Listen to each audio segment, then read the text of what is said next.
Good morning student, welcome to e class.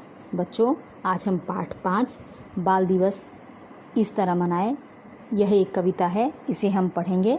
बच्चों, हर साल 14 नवंबर को हम बाल दिवस मनाते हैं और ये इस दिन किसका जन्मदिन मनाया जाता है? इस दिन नेहरू जी का जन्मदिन होता है और इसी दिन को हम बाल दिवस के रूप में मनाते हैं। लेकिन बच्चों, भारत के आज़ाद होने पर भी बहुत से छोटे छोटे बच्चे ऐसे हैं जिन्हें मजबूरी में अपना पेट भरने के लिए काम करना पड़ता है।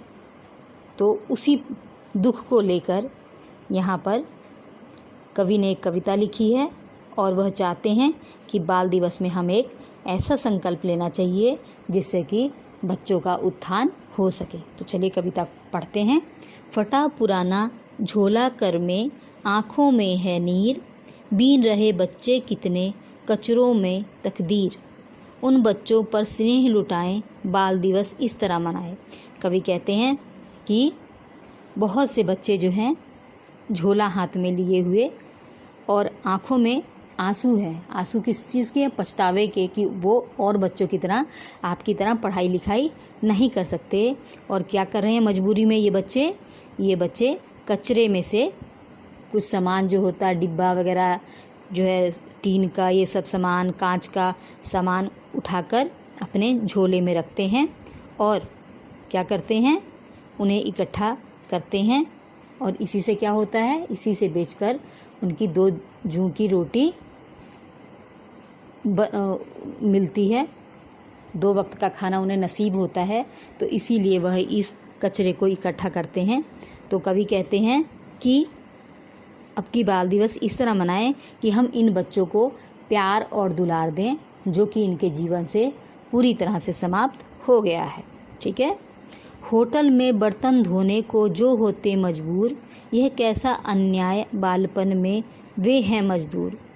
चलकर उनको न्याय दिलाएं, बाल दिवस इस तरह मनाएं। कवि आगे कहते हैं कि बहुत सारे बच्चे होटलों में बर्तन धोते हैं और यह काम करने के लिए वह मजबूर हैं। ठीक है। तो कवि कहते हैं कि चलिए इस बार बाल दिवस पर क्या करें, इन बच्चों को जो छोटे छोटे मजदूर बन गए हैं इन्हें न्याय दिलाएं और इन्हें पढ़ाई लिखाई की ओर ले चलें, इनके उज्जवल भविष्य की ओर एक बार हम सोचें। तो इस तरह हम बाल दिवस मनाएं। आगे, भूखे प्यासे सो जाते जिन्हें न मिलता प्यार, जिनका अपना कोई न कोई ऐसा है लाचार, उनको अपनापन दिखाएं, बाल दिवस इस तरह मनाएं। कवि कहते हैं कि ये जो छोटे छोटे बच्चे जो मजदूरी करते हैं, यह इसलिए मजदूरी करने के लिए विवश है कि इनके घर में कोई लाचार है, शरीर से कमज़ोर है और इसलिए घर का खर्चा चलाने के लिए इन बच्चों को मेहनत मजदूरी करनी पड़ती है। तो कवि कहते हैं कि चलो अब की बार ऐसे बाल दिवस मनाएं कि इन्हें अपनापन, इनके प्रति हम अपना स्नेह थोड़ा सा लुटाएं ताकि इन्हें भी लगे कि ये भी मनुष्य हैं, इनमें भी जान है और इन्हें भी कोई प्यार करता है। ठीक है। जो पढ़ने के लिए तरसते जा पाते ना स्कूल, झेला करते इसी उम्र में जो अभाव का शूल, चलें हम सभी उन्हें पढ़ाएं, बाल दिवस इस तरह मनाएं। कवि आगे कहते हैं कि जो बच्चे पढ़ने के लिए और स्कूल जाने के लिए तरसते हैं, दूसरे बच्चों को देख के उनका मन करता है कि वो भी पढ़ने जाएं, लेकिन अभाव के कारण, ठीक है, कमी के कारण वह क्या करते हैं, वह दुख झेलने पर मजबूर हैं और छोटी उम्र में काम कर रहे हैं। तो कवि कहते हैं कि चलिए हम ऐसे बच्चों को पढ़ाएं जो पढ़ने की इच्छा रखते हैं।